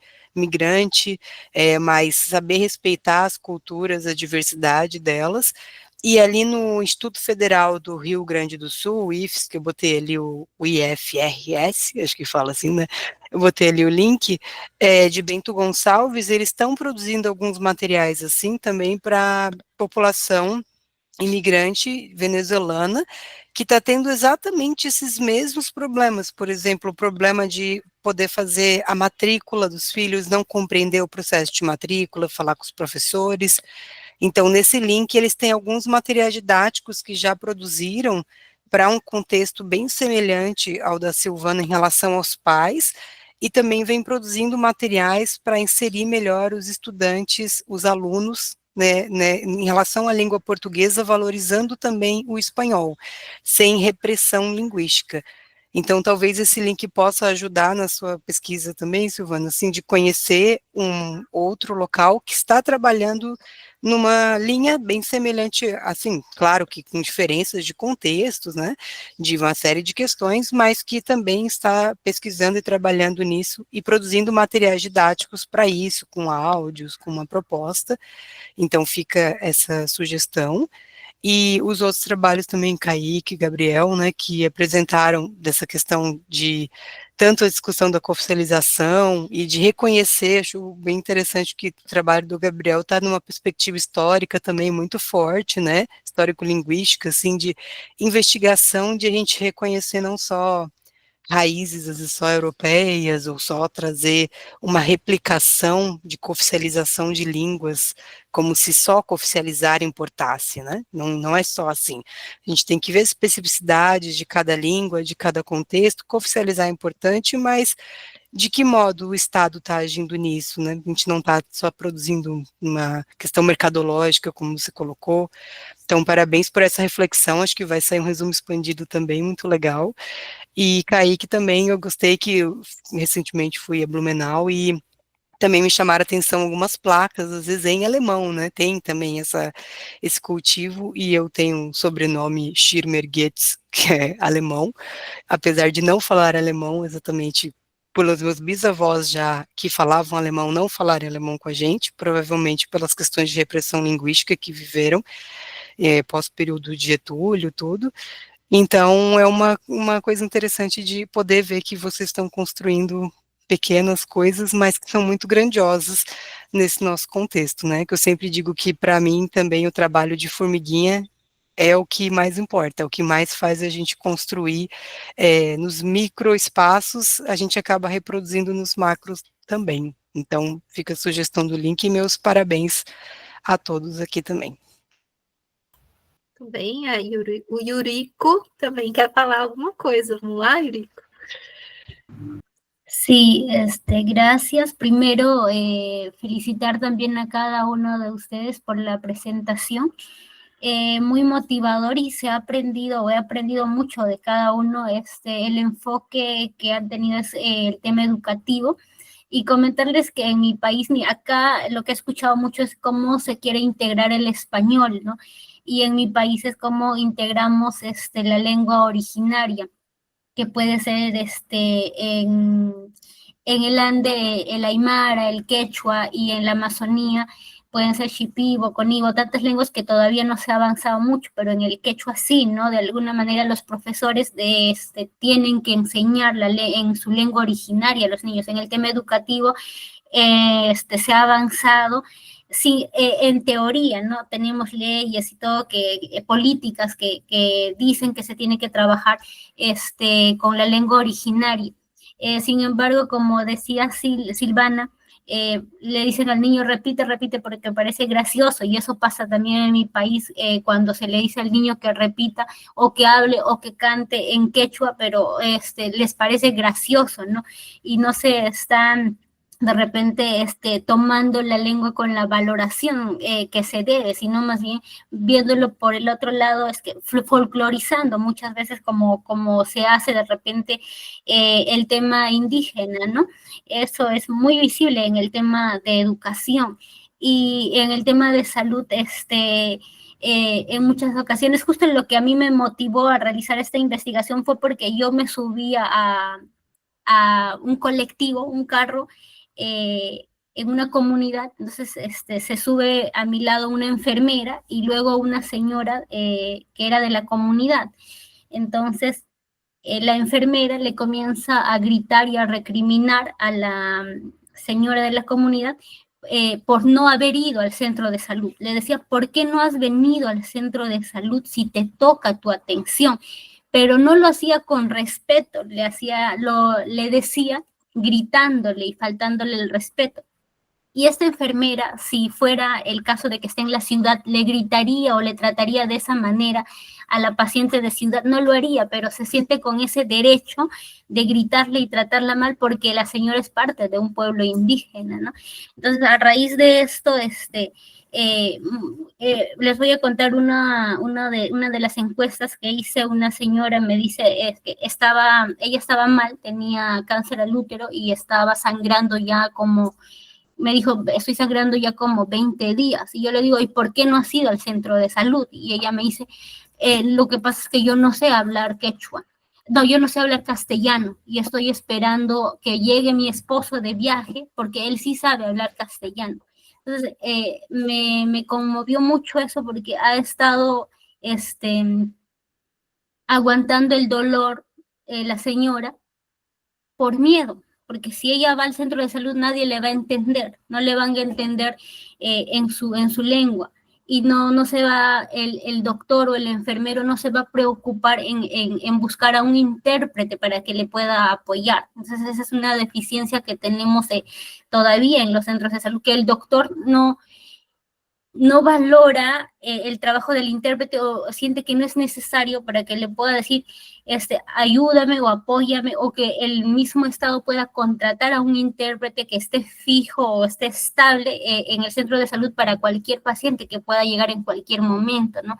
Entonces, eso me parece que es una limitante muy grande que tenemos, y igual que en educación, en salud también, y seguramente en otros sectores también tenemos mucho por trabajar, y yo creo que lo que nos une en el trabajo, en las investigaciones que estamos haciendo ahora, es el tema de la empatía, ¿no? De la empatía con el ser humano, por apoyarle y apoyarle y que no se sienta diferente y sea parte, tenga igualdad de oportunidades para poder,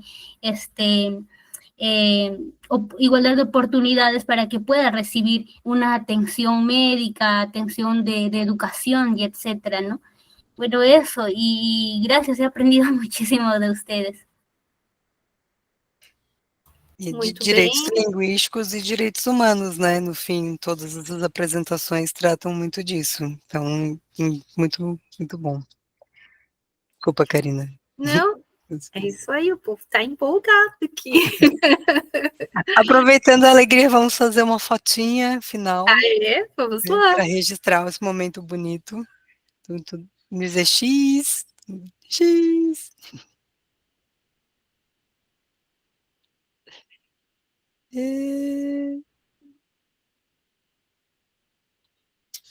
Pronto, deixa eu ver se saímos bem, se ninguém dormiu. Muito bom, muito bonitos, parabéns, lindos e inteligentes. Opa! Então, acreditamos aqui que encerramos a sessão de comunicação, né? Acho que foi muito proveitosa essa sessão, nesses momentos. A gente agradece todas compareceram, fizeram um bom trabalho, e que a gente continue, então, né? Não sei se alguém aqui está presencialmente, tem alguém? Não? Mas então amanhã continua, depois o evento está sendo gravado também, né? Então, tá? Então, uma boa noite, bom descanso. Aqui nós gravamos, mas só o Meet está tendo um pouco de transmissão, assim, porque algumas pessoas tiveram imprevistos, mas esse Meet da transmissão não está sendo gravado, Karina, só esse aqui, é o nosso. Ah, não? Ele está sendo mais transmitido. Ah, então tá. Então é uma falsa notícia, que é um fake news da minha parte. Ainda bem que tem alguém já para corrigir. Deixa eu ter uma pergunta. Além do resumo expandido, a gente pode submeter artigo também ou não? Para essa proposta, inicialmente, é só o resumo expandido. Mas é bom que, às vezes, é um início para depois você projetar um artigo, né? Então, é bom que vai fazendo esses processos, mas, a princípio, a proposta é para o resumo expandido aqui, certo? Então, um bom descanso para quem vai descansar, bom trabalho para quem vai trabalhar, né? E até uma próxima ocasião. Tchau, tchau. Obrigada, pessoal. Tchau, tchau. Vai parar a gravação.